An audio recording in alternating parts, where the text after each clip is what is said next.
Nos últimos meses eu passei por alguns processos seletivos e esse vídeo aqui é mais um daqueles de aprendizados que eu adquiri no meio desse caminho que eu tô compartilhando com vocês hoje porque vai que é útil para alguém. Antes da gente entrar no fato de como se preparar para processo seletivo, é importante deixar bem claro aqui que o que eu vou falar são alguns pontos que eu vi que foram se repetindo à medida que eu ia fazendo diferentes processos seletivos.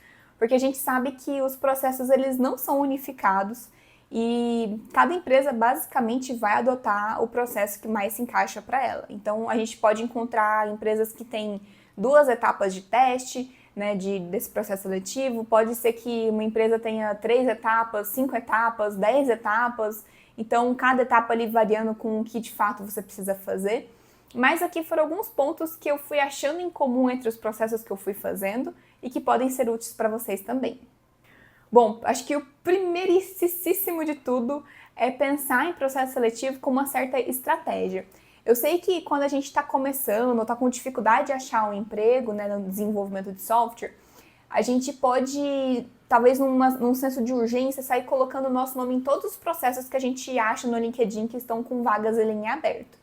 Mas antes da gente sair fazendo isso, a gente precisa pensar um pouquinho mais estrategicamente e se preparar e escolher um pouco mais a dedo as empresas e os cargos que a gente está olhando. Para isso, envolve pesquisar sobre a empresa e também pesquisar sobre o cargo. Pesquisar sobre a empresa, basicamente, é entender qual que é o perfil da empresa, o que que ela faz, quais são os valores, qual que é a cultura dessa empresa. Porque se você não está com essa urgência toda, às vezes você vai perceber que tem empresas ali que podem ter uma vaga em aberto que pode parecer legal, mas quando você vai investigar sobre a empresa, talvez ela adote um regime presencial, por exemplo, e você é a pessoa que gosta de trabalhar home office. Então, a gente consegue perceber essas coisas quando a gente começa a pesquisar sobre a empresa de fato. E o segundo ponto é conhecer e estudar um pouco sobre aquele cargo, naquela vaga que está em aberto. Esse ponto é muito importante porque ele vai ajudar a gente a personalizar as respostas que a gente vai dar durante a entrevista de emprego, mas também vai ajudar muito a gente a construir o nosso currículo, porque aí entra um outro ponto. O currículo, ele tem que ser adaptado para cada processo seletivo que a gente faz. Não adianta a gente querer usar o mesmo currículo, no mesmo modelinho, do mesmo jeito, com todas as mesmas informações o tempo inteiro. Porque vão ter vagas que faz mais sentido você ocultar algumas habilidades e colocar outras em destaque, porque aquela vaga ali tá querendo mais pessoas com tais habilidades e você tem aquelas habilidades. Então, é importante a gente saber o momento de adaptar o nosso currículo para conseguir fazer esse destaque para as coisas que fazem mais sentido para aquela vaga. E a gente só consegue fazer isso estudando sobre aquela vaga em aberto, e especialmente sobre o cargo aberto que você está se candidatando. Um outro ponto de preparação para processo seletivo é a preparação técnica. Quando a gente fala de processo seletivo para desenvolvimento de software, podem esperar uma parte ali, uma etapa de desenvolvimento de código. Isso aí é praticamente padrão em todos os processos seletivos que existem. Aí vai variar só o tipo de código que você vai ter que construir, né? Às vezes pode ser um teste que eles te passam e dão uma semana de duração, por exemplo, para você desenvolver e depois você entrega. Pode ser um código que você tem que fazer ao vivo com eles e ir explicando ao longo do caminho. Pode ser um teste no HackerRank, por exemplo, ou no LeetCode, alguma coisa assim que é personalizado da empresa. Então, existem N formas, mas sempre vai existir esse teste técnico. E aí, como a gente sabe que ele sempre existe, existe esse ponto de a gente se preparar tecnicamente para ele. Então, para praticar, existem vários sites que muitos de vocês conhecem, né? Como o LeetCode e o HackerRank, que eu já citei aqui, mas também alguns outros que eu vou deixar na descrição para ajudar vocês.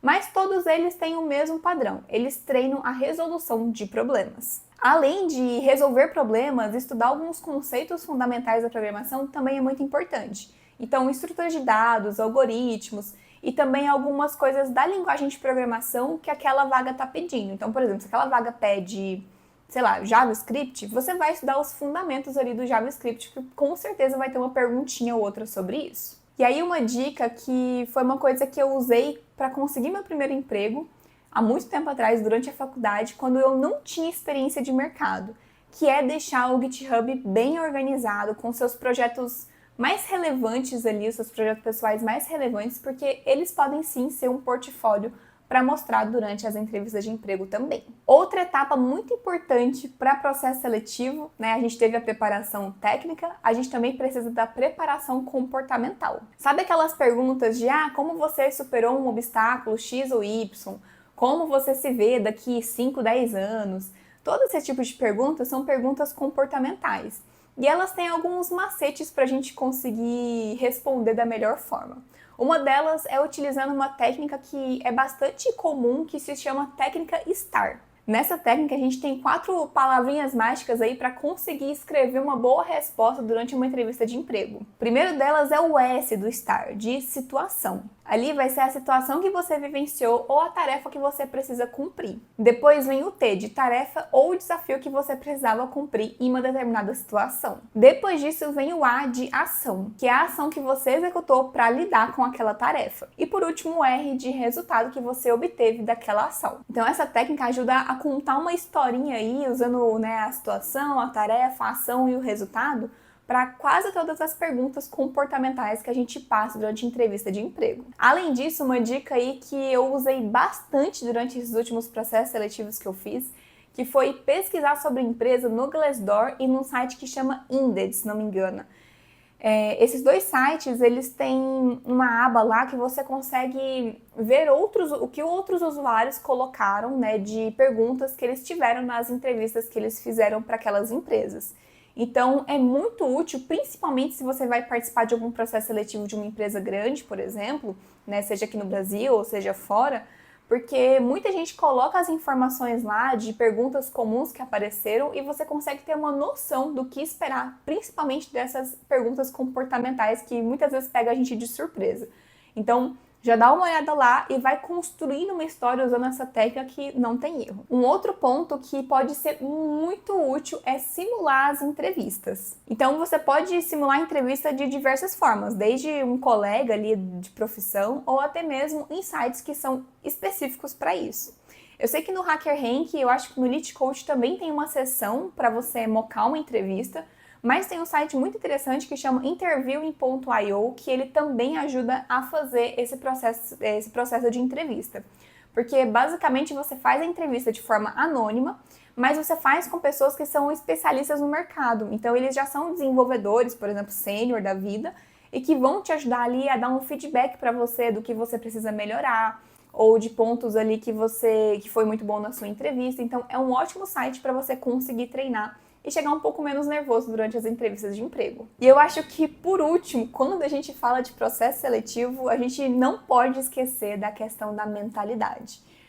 Eu falo da mentalidade não é muito num papo de coach, não, porque a gente sabe que processo seletivo, muitas vezes a gente vai acabar se frustrando uma hora ou outra, né? Pode ser que a gente tinha uma grande expectativa com aquela vaga que apareceu para você parecia perfeita, e aí dá tudo errado e você recebe um não.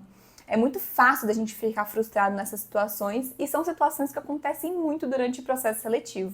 Mas aí que entra a mentalidade, a gente tem que se manter positivo, a gente tem que se manter sempre ali com a mente aberta para outras possibilidades caso aquela não dê certo. Então, tá calmo, confiante, manter essa mentalidade positiva com certeza ajuda muito a passar por essas dificuldades e obstáculos durante os processos seletivos. Bom, eu acho que de todas as formas que existem de se preparar para processo seletivo, essas foram as dicas e aprendizados que eu mais utilizei durante esse processo e que funcionou muito bem para mim.